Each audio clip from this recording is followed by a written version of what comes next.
Huh? Oh, right. I was just thinking is all, about that spell I wanted to try. The one that needs the silky wedding undies. Wedding sash. It's kind of like a belt that the bride wears during the wedding ceremony. I doubt any spell involving panties would be a good idea to cast. Oh, I thought it was like wedding undies that you might wear on your wedding night. Anyways, the spell. I don't know why, but I've wanted to try it for a little while now. And, well, it's a gate spell.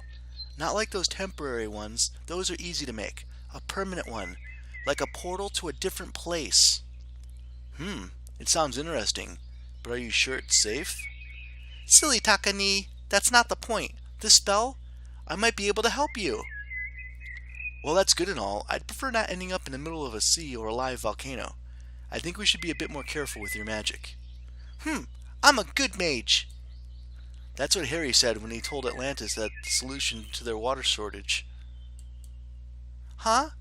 What's Atlantis? A city with high ambitions, sunk into the deep due to poor management. Anyways, I think it's best we get an expert's opinion before we try anything. We're going to go visit this Siri anyway, so maybe she'll be able to help tell us if your spell will get me home. But Su-chan told me I shouldn't use magic at all. She said it was only for her to use or something. Maybe she had a different reason for saying that. Like maybe, I don't know, do your spells have side effects? You're just like Oni-sama. She forbid me too, but I showed her that spells could be helpful, and that I can control them, so she let me do more research. I'm not going to throw spells around like they're nothing. I'm not a dumb little kid. I'm not going to do anything. Besides, you seem old enough to take care of yourself. Not that I know how old someone like you might be, but beware of the dark side of magic. In most stories, magic usually comes with a price.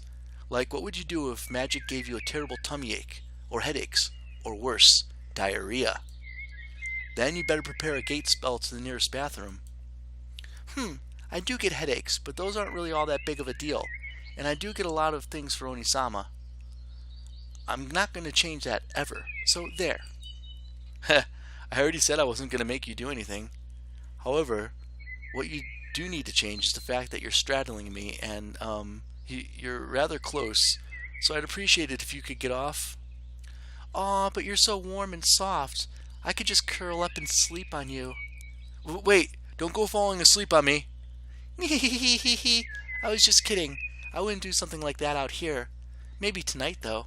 It's only fair since Oni-sama got to do it. But more importantly, dessert. We need to get back inside. Oni-sama is probably wondering what's taking so long. I couldn't really argue with the girl's impeccable logic. With a smile, I helped the girl to her feet and gathered the few fallen apples into the basket. We returned to Machiko and enjoyed our dessert together. It wasn't too long after that Meiko started to feel sleepy, so Machiko took her to bed, wishing me a good night. The next morning. I awoke the next morning to the sun filtering through the wooden blinds, yawning loudly. The girls had very graciously given me an entire room to myself, and it was certainly a lot bigger than my room back home. It was still early in the morning, likely a bit before breakfast. I decided to spend a short moment to gather my thoughts. It was clear that in order to learn more about my situation, I would need to pay a visit to the shrine. Maybe I could find the answers to some other questions that had been lingering in the back of my mind for a while now. The fact that Machiko seemed surprisingly nervous at the mention of Tsuri's name made me wonder about their relationship. What could possibly have happened to make Machiko react like that? The apparent hostility between the villagers and the fox spirits was another issue altogether. Of course, I couldn't forget about the fact that I needed to find a way to get home as well. Just as I finished gathering my thoughts, Meiko's voice resounded from downstairs. Takani! Breakfast is ready! Could you go get Oni-sama? Sure, we'll be right there. I quickly made my way out of the room, finding myself within one of the corridors of the mansion.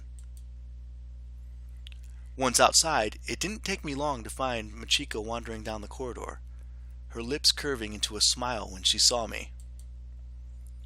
No need to look for me, Taka-kun. Machiko's voice reached me loud and clear.